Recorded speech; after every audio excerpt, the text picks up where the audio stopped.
ছবিটা পুরোটা দেখো বন্ধুরা, আমার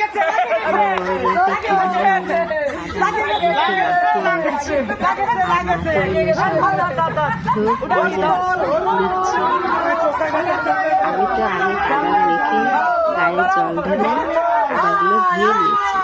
এখন বড় যা পিছনে খুব ভালো লাগছে। পায়ের তলা দেখে পিছন কখন পড়ে দেওয়া সেদিকে খেয়াল রাখতে হচ্ছে।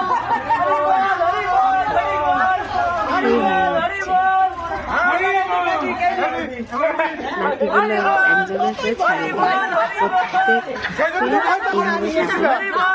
রাখিয়েছে।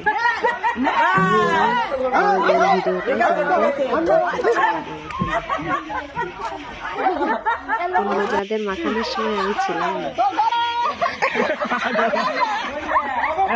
সেই ভালো লাগছে। আমাদের এটা বলবো যা সেই হাসি লাগছে, খুব সুন্দর, সেই ভালো লাগছে। আমি জাকিকে তুলতে পারছি না,